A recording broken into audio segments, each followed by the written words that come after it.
Iowa's News Now Sports has your all-access pass to all things Hawkeyes. This is Eye on the Hawks. First Monday edition of Eye on the Hawks in a while. Mitch Fick here with Mike Howell. Owen Sebring on a much-deserved vacation this week. You got to find your spots in the middle of the high school football season, high school volleyball season. Volleyball's wrapped up. You got college football, college basketball starting, so Owen's getting some much-deserved time off. We're going to look back today on Iowa's 20-17 loss to UCLA Friday out at the Rose Bowl. Iowa now 6-4, 4-3 in the Big Ten. This is going to be a little more stripped-down version of our typical Monday recap podcast because, A, we're down 33% of our workforce with Owen being gone. We also weren't in Los Angeles, not the cheapest road game to go to, so we don't have our own highlights to cut and show you. We don't have our own interviews, so we don't have a lot of sound bites. We don't have any sound bites, really. Also, Mark Farley retired yesterday, and his presser's at noon, so we're trying to hustle up to get me to Cedar Falls. So for a few reasons, and also we're 60 hours. I thought we were just going to talk about women's basketball today. Like that was the plan. Addie O'Grady. Addie O'Grady, folks. It's awesome to see in a big win. It's women's basketball season, guys. Football's over. Sure. And we're expecting the Hawkeyes to be ranked in the top 25. But we're also 60 hours removed from kickoff between the Hawkeyes and Bruins. So we're just going to let this Monday hustle its way through. So let's start, Mike, with just what went wrong Friday night. We got to watch a good chunk of this game. It was on Fox 28. We're out covering high school playoff games, got back and watched this. Defensive struggles come back. We felt pretty comfortable that those were in the rear view, left in East Lansing. More turnovers pop up, too. What was the biggest takeaway now that we're 2.5 days removed from a loss? Yeah, I think it was just, like you mentioned, like last week you were saying, too, like Aiden Childs and Garbers, they kind of, this UCLA offense, Michigan State, kind of up and down. They played a very tough schedule on the front end. So did Michigan State. Michigan State's lost a few games since then. So I think these teams that are up and down, they can give you a game if they're up for it. And if you're not up for it, they can beat you. And, Iowa had 13 missed tackles on Friday. I almost said Saturday. That's 35 missed tackles between East Lansing and Pasadena. Yeah, and I kind of looked through the rest of the season, and the average is about 6 or 7. Yeah. Now, against Wisconsin and Illinois State, you only had 3. Then, Washington had 7, Ohio State 7, 8 against Minnesota, 8 against Troy, 6 against Northwestern. So that's kind of like the average. But when you double that and you let UCLA get, when I was rewatching the game, they were the second drive, even though it ended with a Quinn Schulte interception, so many third downs just completed, 3rd and 8, 3rd and 12, whatever. And there were some big third downs later in the game, too, that ended up in the scoring drive, where usually you're used to this Iowa defense getting off the field and getting that ball back. Didn't happen on Friday. Yeah, and it's easy to say, boy, if the defense can get just one stop, that was our attitude after East Lansing was, boy, you just get one of those 3rd and longs to become a 4th down, and only one punt out in Pasadena for the Bruins on Friday. So that's one punt between that and East Lansing, which is wild. But offensive side, and we'll get into Brendan's injury and everything there. 3 turnovers for Iowa. A bit of a messy first half overall for both sides in an entire game. Iowa this season, when they don't turn the ball over, 5-0. The only game that they've won where they've turned it over once was Northwestern. Cade throws the pick 6. Brendan comes in, and you probably know the rest. Iowa 1-4 with any amount of turnovers in this game. So even going back to East Lansing, Mike, if Iowa plays clean, even if the defense can't get off the field, it felt like they were just one possession away, more or less. It ends up being a 12-point differential. But what concerns you more? What's tougher to overcome? Those defensive struggles where this defense that we know when they play their best, they're one of the best, can't get off the field, or if this offense that's much improved from last year but still needs to play clean, doesn't play clean and is given the other offense who can do a lot of things more opportunities. Is it a cop-out if I say they're equally like... there's a good argument for it, yeah. Because it's complimentary. When you look at it, and if you have to play 100% clean football to win, good teams can find ways to win when you're not playing good. And like you said, one stop, one big play in the second half, and Iowa could have very easily won this game. Before I watched the game, I kind of thought Iowa was down by 10 points at some point in this game. That never happened. They were down 3 at the end, and I think it was 17-10 for a while until Jackson Stratton came back and scored that touchdown, or I guess he handed the ball off, but he led that. He made a great third down throw to Gill. Third down throw was pretty impressive. But then when it's a mixture of the both. When you can't get off the field, when you need to get off the field, and you have to play, mistake-free football to win, to me, it's like 50-50 on what concerns me the most, because I guess one other thing that concerns me, it's like Brendan Sullivan's gone, or he was gone on Friday at least. We don't know his status, and we probably won't know until early next week for Maryland.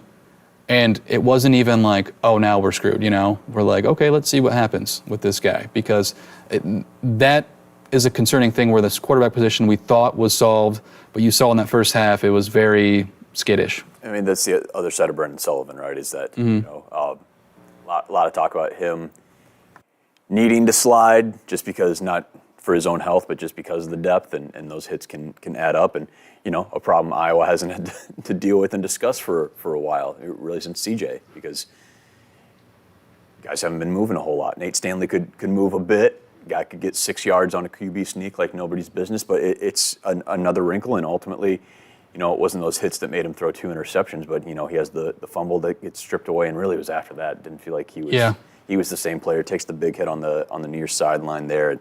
A difficult situation there for sure, but one thing about Sullivan, though, you have the 3 turnovers. After watching that fumble, sometimes you just got to say that's a heck of a play by a defender. Awesome play. Yeah. I feel like he was trying to get down. He got ripped out. I don't really hold him, accountable. Well, he should be held accountable, but I don't blame him too much for that. The 2 picks were awful, though. But on the flip side, it's not like quarterback play we've seen in the past where there isn't bright spots, because that deep pass to and if Gill just had a little stumble to his first step, but other than that, he's gone, and that's a 80-yard touchdown. He made a couple other impressive throws, so you kind of see the back and forth. And I don't know if you felt when you're watching it early on, did you feel like he took a little much too time to make a decision either to run or to throw it when he's back there?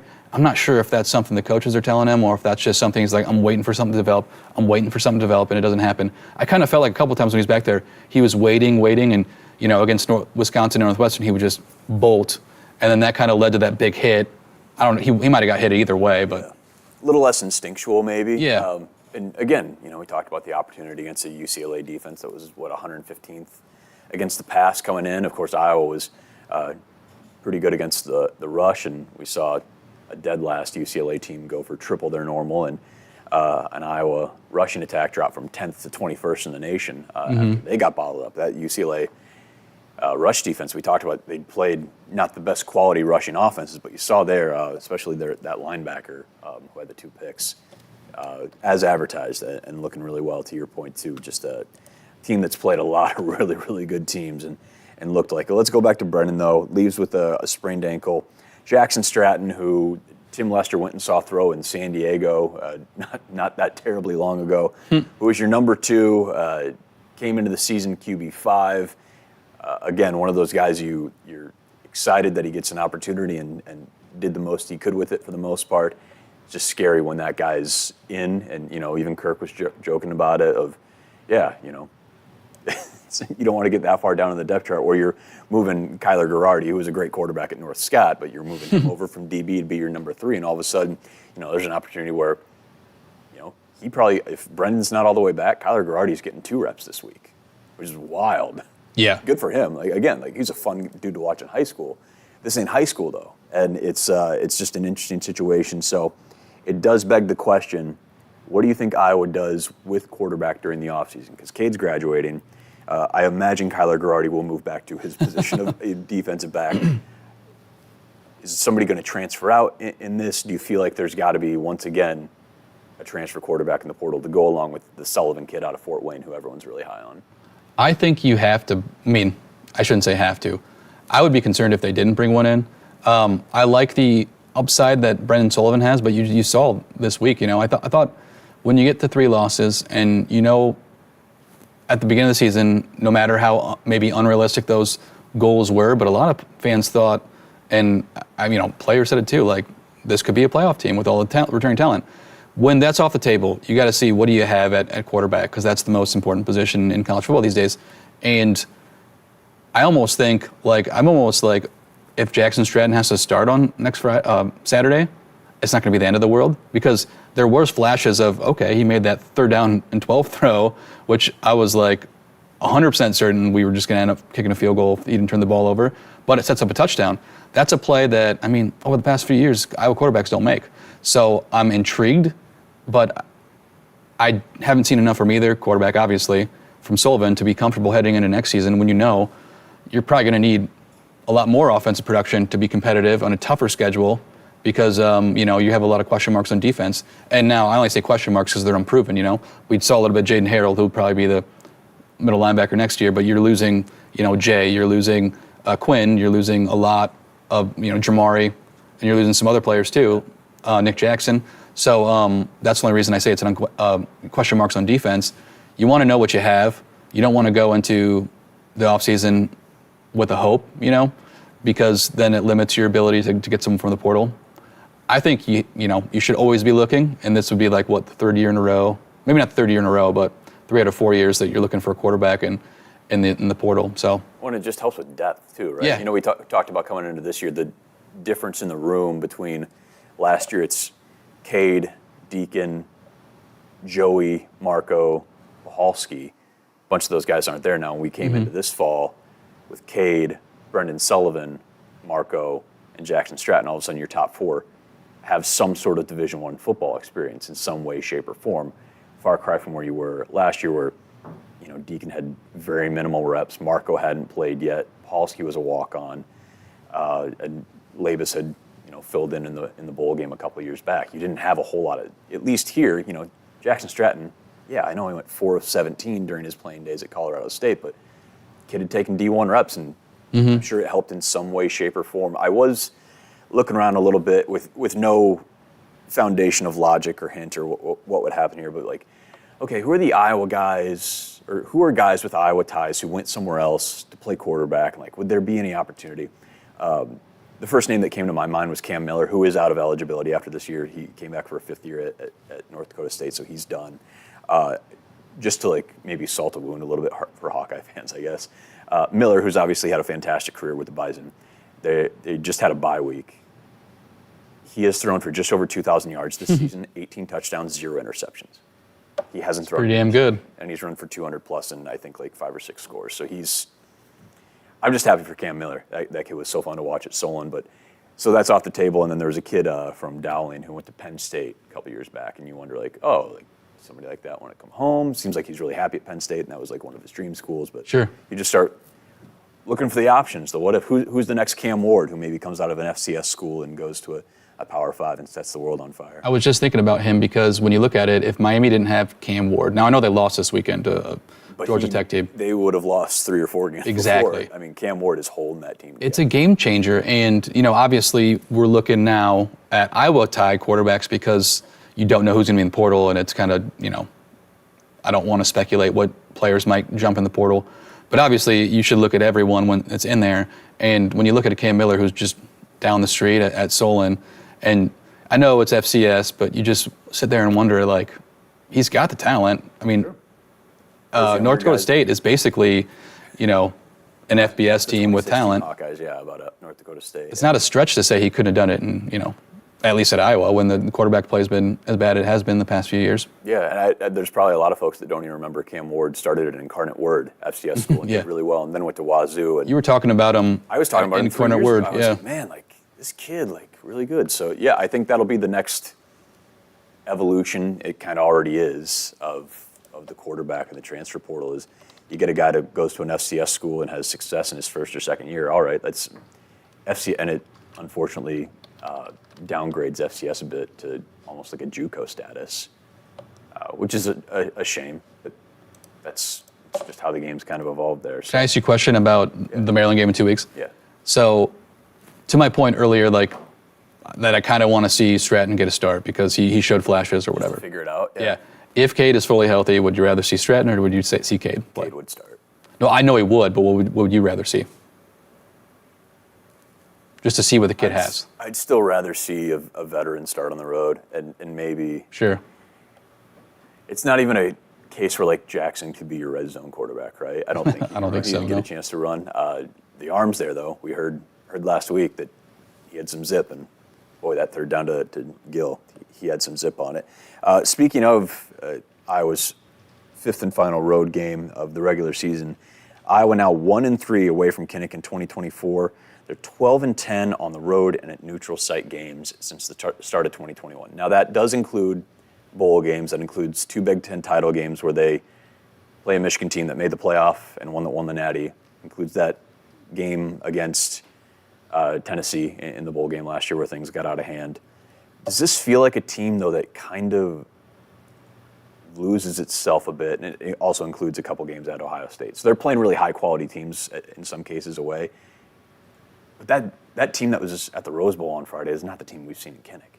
They just look vastly, vastly different. It's got to be more than just opponent quality, because you've kind of covered the spectrum of different opponents. Yeah, I was trying to rack my brain over what is different when they travel, and it's very uncharacteristic of a Phil Parker defense to do that kind of stuff, that lose those qualities on the road. And I totally agree. Take the Big Ten title games and the bowl games, kind of throw them out the window, just because those against some of the best teams in the country, at least when you're playing. Michigan won the Natty. And you've gone and played at Penn State, last year, and that fell apart too. But these last 2 road games, Michigan State the ones and that really UCLA. Stick out, where you're like, okay, is there something just about the road? Does it change things a little bit? They played about as well as you could in the first half in Columbus. Yeah. Minus, the fake punt that worked, but there was a timeout and started to pull that Band-Aid off. But, they don't look like Iowa. We saw that team blow the doors off Washington and Wisconsin. They really don't. And I guess it's interesting to see, too, when these other teams who beat Iowa, like UCLA, how they're going to play against Washington this Friday. Because you want to see if it's a fluke or not. Because they did lose to Minnesota, too. And I know Minnesota's been on the up and up, even though they lost to Rutgers on the weekend. But it's like, you think Iowa should be able to handle a team, especially on the rushing defense. Like, if I would have told you before last week, USA is going to rush for 211 yards on Iowa's defense, the worst rushing defense or offense in the country, I would have said, no, I would have bet the house. There's absolutely no way. That just boggles your mind, and you think that they're just not ready to play. But it's just uncharacteristic of Phil Parker defense and a Kirk Ferentz coach team just not show up. Yeah, UCLA jumped from 134th in the country with 73 yards of rushing offense a game to 128th, up to just over 89 yards. Iowa, like I said, their rush offense dropped from 10th to 21st with a tough night for Kaleb Johnson, 18 carries, 49 yards, and that touchdown in the first quarter that set the overall single-season scoring record for Iowa, tied Sean Green's 20 touchdowns on the ground from 2008. So what went right? We already mentioned him, Jacob Gill, 6 catches, 138 yards. He had in, I believe, 28 games at Northwestern, 28 or 24 games, 195 yards receiving. He has been more than you could have ever maybe possibly imagined coming in from what he had shown in Evanston. And he is, especially with Reese out these last couple weeks, he's been the unquestioned number 1 receiver. Yeah, Jacob Gill has, exceeded expectations, I think, for everyone. And he's had to do it with a shorthanded receiving group with Reese Vanderzee out. But,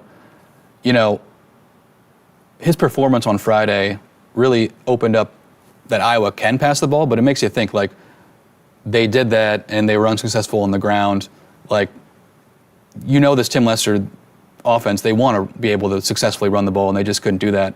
And I wonder on Friday if they couldn't do more screens or whatnot to get it open, because that early Jacob Gill pass was kind of like a quick hitter. He ran it for 40 yards, whatnot. I don't think they were ready for that.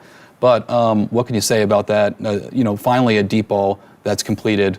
I know there was one against Northwestern, but we were sitting in the newsroom, and when he uncorked that ball, we were all like, oh no, he's going for it. And that was an exciting play for sure. The passing game, though, outside of Jacob Gill, it just didn't seem non-existent. And I know we're talking about what went right, so I should probably tamp down on that. Luke was banged up. He very limited, so you're down to your third tight end. We love Zach Orth, but he's been forced into a little more role than your typical sophomore would be. So you got Luke, Addison out. Hopefully, that's the thing too, is that it's very similar to scenario to last year. And I think you understand just how special last year was when you pull off 10 wins with your starting quarterback out, your top 2 tight ends out. This year you got your number 2 receiver in Vanderzee out. that's just an immensely difficult hill to climb, and it's probably worth a lot more of a salute to those guys last year to pull that stuff off. Jacob Gill, to stay with him, Iowa, I'm guessing going back to 2020, I've just been clicking through the last few seasons, hasn't had a receiver go over 400 yards the last 3 years. Really? He's at 336 right now. There's an opportunity for Jacob Gill to venture into somehow uncharted territory for Iowa football. Here's another crazy stat. Well, when we're staying with receivers, the past 2 or 3 years, it's always been, a majority of the targets and catches go to the running backs and the tight ends. On Friday, there were 9 completions. All of them were caught by receivers. There were 0 passes, and there should have been one because I think Pascuzzi dropped the ball to the tight ends. Gill had 6 catches. Seth had 2. He was 2 for 2, and then Dayton Howard had 1. Yep. So, you can see that this offense is a little different. They're trying to get those playmakers the ball. Yeah, and he's got an opportunity. Iowa has not had a 400-yard receiver since 2019 when they had 4 of them. Real quick trivia, can you name 3 of them? Say the year again. 2019. Wait, repeat the question. 2019, Iowa had 4 receivers go over 400 yards. Wide receivers go over 400 yards. Who were they? Amir Smith-Marset. Brandon Smith. Was Tyrone Tracy on the list? Tyrone Tracy was second on the team in receiving yards. Dang, really? That's wild. And then I want to go Nico Ragaini. Bada bing. 4 for 4. You haven't had a 400-yard receiver in 5 years. The last time you had him, you had 4 of them. Not to relitigate last year, but when Nico's your 4th receiver, you have a good receiving core. But I'm sorry, but if he's one or 2, then you're lacking some stuff on the outside. Jackson Stratton, let's get back to him real quick. Something that went right when you're number 4, number 5 quarterback can step out there and make the throws he did. We'll relitigate this on the good side. Man, you can't help but be impressed. He got thrown in. I can't imagine the whirlwind of the last 2 weeks for him to go from, they were talking about he was playing scout team linebacker. I'm guessing just because he is a taller guy, like here's some size and a body, you're not taking snaps, get out there and help us how you can. But boy, you can't help but be impressed. It's not the ideal situation, but man, do what you can with the time you got and the opportunity you're given, and he did it. Yeah, when he had to go in, admittedly the bar for me was really low. I was like, just don't fumble the snap or do something extremely reckless, and I'm good. But that 3rd down throw, I keep going back to it. Like, it was impressive. Yep. It was after a penalty, after a 57-yard field goal. Sorry, Drew, that didn't count. It counts in our minds, but it was a heck of a throw, and he actually completed a couple that I thought were going to get picked off, but he threaded the needle. So looks extremely accurate. Obviously, a very small sample size. I'm not predicting, and I've said it a few times, that I wouldn't mind to see him start just because I think, at 6-4, I want to see what we have for the future. And if he's a hidden gem, a guy that was counted out and you can, make him into a Big Ten quarterback, great. If not, go to the portal. But I was impressed by what he did, even though it was about 50% completion percentage, getting thrown in there. I was super impressed by Jackson. Yeah, again, he went 4 of 17 2 years ago at Colorado State in limited duty, 1 touchdown, 2 interceptions. But again, a kid that, from what we were told, Tim Lester or somebody heard from someone like, hey, while you're out in San Diego, go check out this kid and have him throw. And I think we mentioned this a couple times over the last week or so. There were times during summer availability where you get like half a dozen players to talk to as they go through summer workouts. And here's this 6'4", kind of tall, lean kid with longer hair walking by, and you're just like, guys, that's the other transfer quarterback. Like, you guys know that he's there too. I think he was there the same day we first got to talk to Brendan for the first time. It's like, oh yeah, that guy too. And he was riding around on a scooter at one point here in the season. I thought, just wild to see a 6'4", 6'5" kid on a scooter. Sidebar on Jackson Stratton coming in. I remember we were sitting here and we're like, why do they keep calling him the 5th string quarterback? I guess I assumed, and I think you did too, when he came in as a D1 quarterback with experience, that he would just be above James Rezar from the start. I guess that wasn't the case. Must not have been. And I was, I think, still really high on James at a different position now. Not not that college football 25 matters, but these are very important stats. He has like a 93 speed on that game. Oh, really? He's still listed at quarterback. Cade and Brendan have the same speed rating, I think of like 73 on that game, which EA Sports, thank you for bringing it back, that is factually inaccurate. Brendan Sullivan's faster. We've got the tape. On James Rizzo, is there any chance, do you think, that they put him back in the quarterback room in the offseason? With that kind of speed, I mean, I know it's probably, but also exaggerated. Like, where is the speed more needed? At quarterback or at wide receiver? I just see the glimpse of Brendan Sullivan doing the RPOs, running the ball, and a Tim Lester offense. If you really wanted to cook, you want a guy who can move back there. And obviously you can get another one too. Their mobile quarterbacks are all over the country. But I'm just, in my head, I'm thinking that speed could work well. You bring up a good point, where is it needed more? Obviously, if you get the ball on the outside, you'd need that. I'm just thinking, if you're not comfortable with Sullivan moving forward, I think next year's his last year anyway, do you move him back? Just maybe a thought. Yeah, keep it open for sure. Or you just put Zach Lutmer there, because Zach Lutmer, 11 picks on defense during his days at Westline, gets his first as a Hawkeye there in the first quarter. Jaden Harrell, as we talked about, filling in for Jay Higgins, who didn't play the second half with a bad hamstring. But I guess, what went right? You got some young guys who people are really high on. I guess Jaden's a third or fourth year guy, but you got to see them really get thrown in the fire in a lot of ways. Zach's been getting a little more playing time and made a great play on that Garbers pass there in the first quarter. And then, again, Jaden Harrell, who's, he's weighted behind Jay Higgins, just like Jay weighted behind Jack. You can't ask for much more from a guy who got thrown into something on the road against a team that was having success. Yeah, and early on, UCLA was making those drives. This defense did come up with turnovers to stop those drives. So when you're looking at it that way, Iowa did have a 10-0 lead, and at that point, you're thinking it's cruise control. So you got to credit the defense there. But once those turnovers kind of stopped and UCLA didn't put themselves in those positions, they could just do whatever they want. But kudos to Lutmer to making that play, because what's that, his first career interception? Yep. And for Quinn to get that pick, and then what does he have, 3? Is he leading the team with 4 now? He had 3 interceptions in his career coming into 2024. He now has 3 this year. He's tied for the team lead with Jamari and Jay.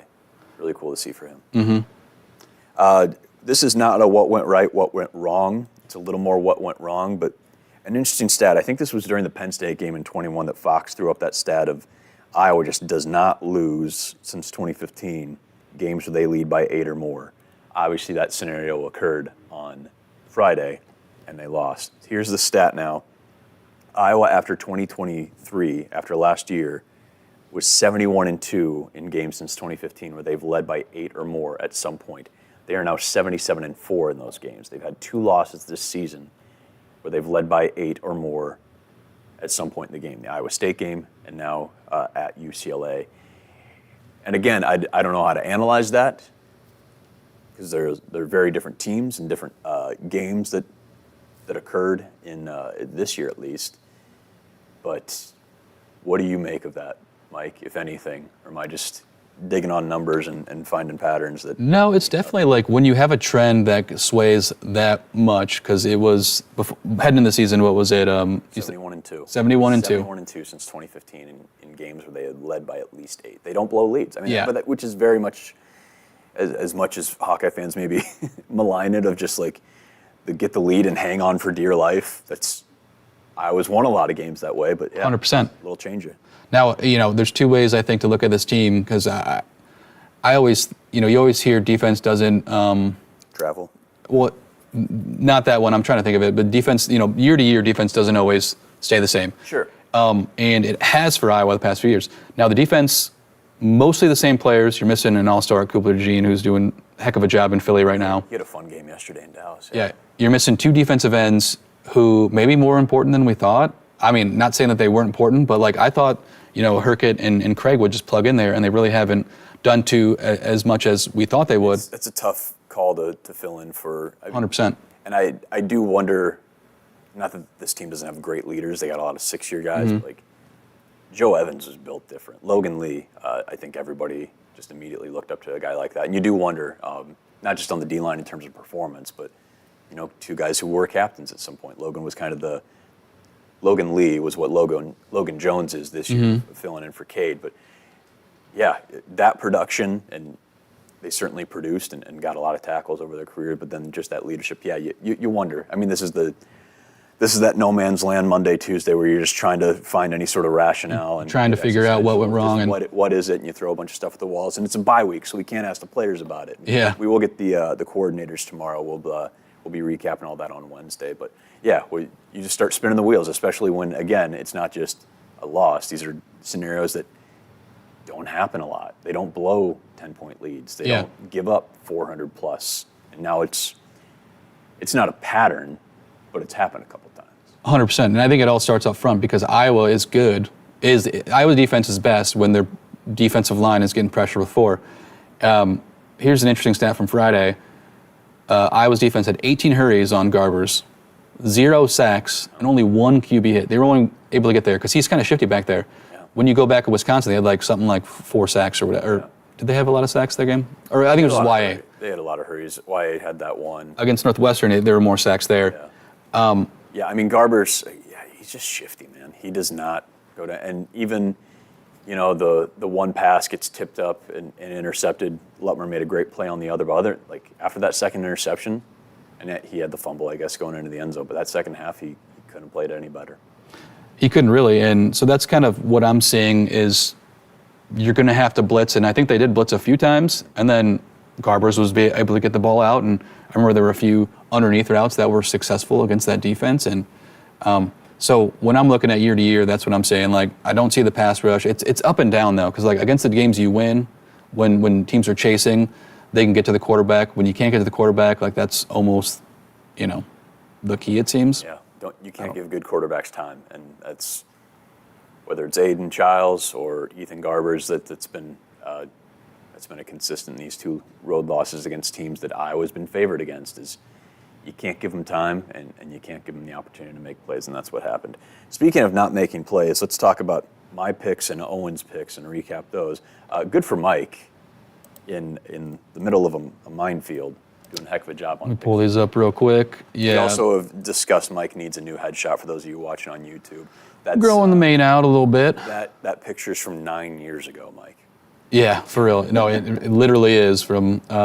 Is it really? Well, it's when Rachel got married. Oh, sure. So yeah, that's It might have been 9 years ago. No, probably not 9, but it would have been 6. Yeah. 6. Yeah. So Owen left the country because his picks were so bad. He went 0-5 for the year, and Mitch went 1-4, almost as bad. And then I cleaned up State. Yeah. So the Ohio State game was the only one Mitch won. Owen thought Purdue was going to be able to hang tough. Not so much. We all lost on Minnesota and Rutgers. That's a game we thought Minnesota was. And they led in that one, and they did. Kudos to Rutgers making the comeback. Rutgers has been such an enigma all season. They're tough, though. They're tough, but then they drop 3 games and get smashed by teams, and then they beat Minnesota. So, who knows? This Michigan-Indiana game, Indiana was up early, 14-3, not able to extend the lead. We all missed on that one. Maryland and Oregon. This is a game when I was going home on Wednesday, I was like, that's a dumb bet. That's a dumb thing that I did. I wish I would have picked Oregon. And for some unknown reason, it was 38-19, weird score. I didn't watch it. So Maryland covered 25 points. And then I picked UCLA to cover. I thought it'd be close. It was close. And I just thought I would win, so I was wrong there. But, What's your, are you 500 now for picks this year? Yeah. Let me pull it up real quick. Again, I have to say every week, I don't bet college football, and it becomes more and more apparent as we get deeper into the year. So I'm not 500. I'm 23 and 24 on the year. Close, man. You're 22 and 28 on the year, and Owen is 18 and 32. So I'm 12 and 6 NFL though. Yeah. See that one? That doesn't pop up on here. That's Mitch's time. We could throw some NFL picks on here. No, we're not going to. I'm 9 and 2 last 11, man, on a heater. So that's where I go for solace. I would have hit a parlay last night if Detroit would have won by 1 more point. But Dave Montgomery anytime. Paid off. All right, enough about that. Again, Wednesday on Eye on the Hawks, we're going to hear from Tim Lester, Phil Parker, LeVar Woods, that coordinator bye week availability. So certainly a lot of questions, good things that have happened for Lester's offenses, but coming off a rough one, certainly for Phil the same. And LeVar Woods keeping an eye on everything on the special teams side. Again, Drew Stevens had a field goal that didn't count, and another one that did out in Pasadena. Reese Dakin back on the roller coaster a little bit. More often than not, he's been fantastic this year, but had a couple tough ones there out west on Friday. So we'll be asking about that stuff as well. So tune in for that. We'll have another kind of quick episode on Wednesday. It'll just be the two of us, Mike and I again, and go through the coordinator stuff. We'll check in with those beginning of the season picks to see where we are on some of that stuff, maybe some different answers from even the first bye week. And we'll get through the bye and start focusing on those final two of the season, the regular season, that is. Again, thanks for watching on YouTube if you have been. Eye on the Hawks on Twitter. Thank you for following there. The Iowa's News Now Instagram page and YouTube channel. Of course, you already know that's where you get the highlights and the sound bites when we go to the game. So tune in Wednesday. We'll have all that coordinator sound for you. We'll break everything down there. Thanks for watching on Eye on the Hawks.